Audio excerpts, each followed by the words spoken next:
एक non Muslim आए हैं, उनको ले लेते हैं। ल्यू कांग हमारे साथ हमेशा जुड़ते हैं। ल्यू कांग साहब को ले लेते हैं। हाँ भाई, कैसे हैं आप? और आमिर भाई कैसे हो? मैं इवन फर्स्ट क्लास कह रहे भाई, आप सुनाएं, कोई सवाल, कोई बात, कोई मसला, भाई कोई इस्लाम एतराज। भाई इस्लाम से रिलेटेड कुछ क्वेश्चंस थे मेरे। आपको एक क्वेश्चन करने की इजाजत है, आप कर सकते हैं। जी भाई। सिर्फ एक? जी जी। मेरे थोड़े से मतलब मेरे एक से ज्यादा थे। एक से ज्यादा को ही सवालात कहा जाता है, वरना तो आप सवाल ही कहते हैं। मुझे भी पता है, आप ठीक कह रहे हैं। चले रखें, अगर इंटरेस्टिंग हुए तो चलते, अगर इंटरेस्टिंग सवालात हुए तो ले लेंगे, चलें, ये भी कह देते हैं।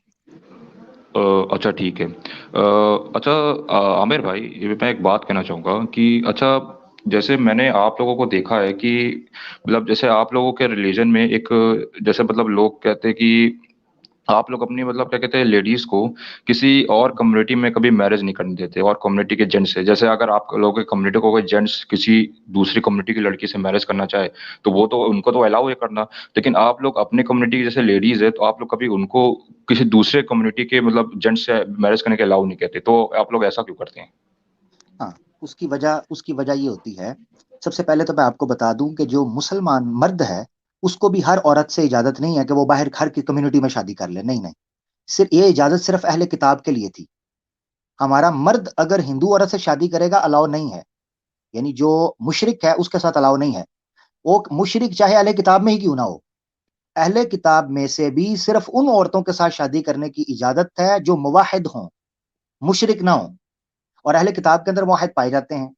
Mostly majority of the Jews हैं, वो मुवाहिद हैं।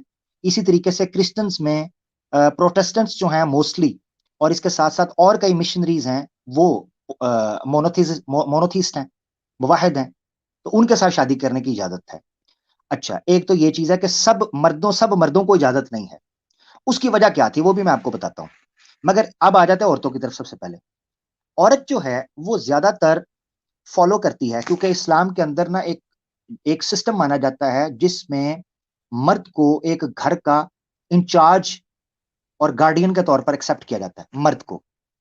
और नस्ल और नाम जो रवां होना है आगे खानदान का, वो भी मर्द की तरफ मंसूब किया जाता है कि ये फलां का बेटा है, उस खानदान से रिलेटेड है, उसका नाम भी दिया जाता है।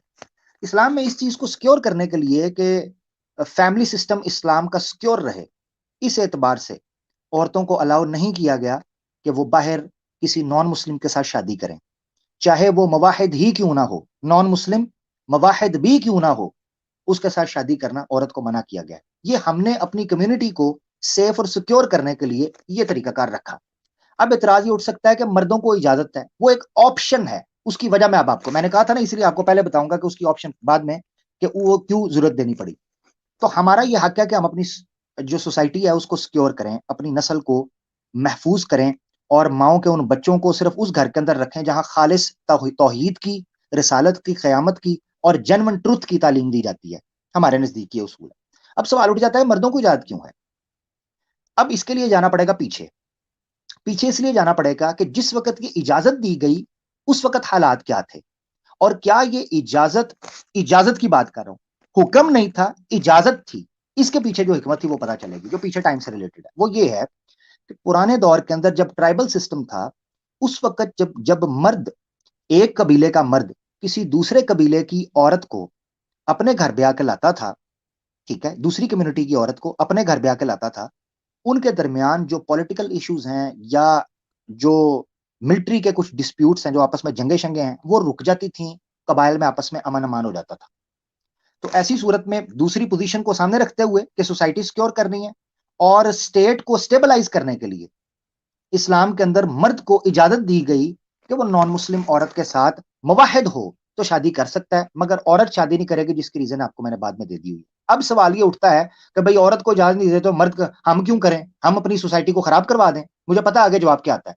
वो ये आएगा कि आप अगर नहीं चाहते कि आपकी सोसाइटी जो है या आपकी कम्युनिटी करप्ट हो या उसमें बाहर की तालीम जाए, तो क्या दूसरी कम्युनिटीज ये चाहेंगी? तो ना चाहें, ना करें।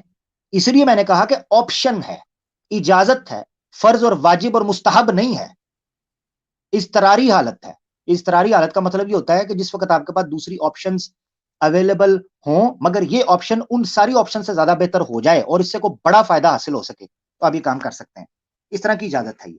तो वो खुद ब खुद वो उजर जो है या एतराज जो है वो ड्रॉप हो जाता है, ये कहना कि भाई फिर हमारी औरतें भी क्यों करें, हमारी औरतें भी ना करें, तो ना करें, हमें कोई जरूरत नहीं। हम तो पहले ही चाहते हैं कि ये जो इंटर फेथ मैरिजेस हैं ये नहीं होनी चाहिए। इसने सारे का सारे सिस्टम को सेकुलराइज करने में हेल्प की है और लिबरलाइज करने में हेल्प की है। बच्चों को पता ही नहीं चलता आगे करना क्या है। कितनी बड़ी मेजोरिटी के अंदर जो इंटरफेथ मैरिजेस का नतीजा है, या तो बच्चे मुल्हिद हो जाते हैं या सेकुलराइज हो जाते हैं, उनका कोई दीन ईमान नहीं रहता, आधे तितर आधे बटेर, कोई फायदा नहीं ऐसी शादी का। औरत भी ना करे, ना करवाएं, हमारे मर्द भी ना करें, हमें कोई मसला नहीं, ऐसी चीज के ऊपर पाबंदी भी लग सकती है। ठीक है, कैसर भाई और कुछ ऐड करना चाहते हैं वो जरूर करें, नहीं तो कांग भाई अगर बात कर सकते हैं कर ले। जी भाई आगे बढ़ते हैं। लेकिन भाई मैं एक बात कहना चाहता हूँ मेरे भाई। भाई अभी के वक्त में जो कई सारे मुस्लिम मर्द महिलाएं दूसरे कम्युनिटी से शादी कर रहे हैं और पहले भी किए थे, और तो उनके बारे में आप क्या कहना चाहोगे, मुस्लिम होने के उनके बारे बावजूद? में, हाँ, मुस्लिम होने के बावजूद उनके निकाह बातिल हैं, ये उलमा का इत्तेफाक है इस चीज के ऊपर, ये मेरी अपनी राय नहीं है, निकाह बातिल है। ये तो सीधी, इसमें तो कोई दो राय है ही नहीं। कहां, ये बड़ा सिंपल मसला है, बड़ा सिंपल, 2+2=4 की तरह। ये ऐसे ही है कि जैसे उलमा इस चीज के बारे में फतवा देंगे कि एक लड़का और लड़की बगैर शादी के निकाह ताल्लुक रख ले, सेक्सुअल फिजिकल रिलेशन, जैसे उलमा इस चीज के ऊपर मुत्तफिक हैं, ऐसे ही उन निकाहों के ऊपर मुत्तफिक हैं जो निकाह इस्लाम की हदूद फलांग कर या निकाह की शराइत या कंडीशंस और उसके प्रोसीजर को फलांग कर शादियां की गई हैं, किसी की भी हो, किसी की भी हो, वो निकाह बातिल है। उलमा का इस पर इत्तफाक है। और अगर कोई गली का टीवी का मौलाना 5,000 के अंदर इस तरह का फतवा देता है, वो कल कयामत के दिन जवाबदेह होगा। ठीक है मेरा भाई। और लेकिन भाई मैं फिर भी एक बात कहना चाहता हूँ, मान लीजिए अगर कोई मुस्लिम लड़की किसी और की कम्युनिटी के लड़के को पसंद करती है, तो क्या वो गलत करती है फिर? अगर उसको पसंद है वो बिल्कुल, शादी नहीं कर सकती? बिल्कुल गलत करती है। पसंद, उसको पसंद क्यों आ रहा है, वो उसके पीछे रीजन है, वजह क्या है। शादी जो है एक ऐसा फैसला है जिसमें आगे नस्ल चलनी है। मेरी बात सुनो, वो लड़की पसंद कर रही है ना, क्या उसको लगता है कि आने वाली औलाद के साथ जो वो फैसला कर रही है उसका क्या असर होगा। मिसाल के तौर पर इसको ऐसे समझो लियो कॉन्ग, कि तुम्हारी एक बहन हो, वो किसी ड्रगी को पसंद कर ले, किसी रेपिस्ट को पसंद कर ले, किसी मर्डर को पसंद कर ले, भाई फैमिली को जिस तरह मत तुम लाओ। उसके साथ शादी नहीं करवाओगे ना, जिस तरह तुम उसके साथ नहीं करवाओगे, ऐसे ही एक मुसलमान महिला की शादी किसी नॉन मुस्लिम के साथ नहीं करवानी चाहिए, क्योंकि हमारे नजदीक वो एक ड्रगी मर्डर रेपिस्ट से भी बदतर है। हम नहीं करवा सकते और ना होनी चाहिए। बच्चों को समझाना चाहिए, बच्चे बड़ी चीजों को पसंद करते हैं, जिद करते हैं, हम नहीं कर सकते। लेकिन भाई प्यार, शादी तो एक इमोशन है, इसमें रिलीजन का क्या कॉन्सेप्ट? इमोशन नहीं है ना। नहीं, मेरी बात सुनो, मैं तुम्हें बताता हूँ। तो ये तब तक तुम्हें समझ पड़ती है जब तक तुमने एक मैरिड लाइफ ना लियो। कौन, तुम्हारी शादी हो गई है? नहीं। बस ठीक है, फिर तुम्हारा सवाल बनता है, तुम पहले ना अपनी ही कास्ट के अंदर यानी हिंदुइज्म के अंदर शादी करवा के फिर कहना इंटरफेथ की दूसरी बात है, तुम कहोगे शादी करनी नहीं चाहिए। मैं मुंह पे हाथ फेर के कह रहा हूं, एक बार कर लो, ट्राई कर लो। नहीं भाई, कई सारे अच्छा, हिंदू। दो चीजों में से एक चीज होगी लियो कांग, ये मैं गारंटी कहता हूं, दो चीजों में से एक चीज, या तो तुम ये कहोगे कि शादी ही नहीं करनी, और दूसरा या तो तुम ये कहोगे यार एक और करनी है, तो फिर भी इस्लाम की बात होगी। और अगर कहोगे करनी ही नहीं है, तो फिर भी ये बात क्लियर हो जाएगी कि तुम इंटरफेथ शादी के अंदर फंस चुके हो, अपना सॉरी सेम फेथ शादी के अंदर फंस चुके हो। इंटरफेथ के अंदर तो तुम्हारे निकल ही कड़ाके जाने हैं भाई, तुम्हारी तो आवाज भी नहीं निकलनी। ठीक है ना।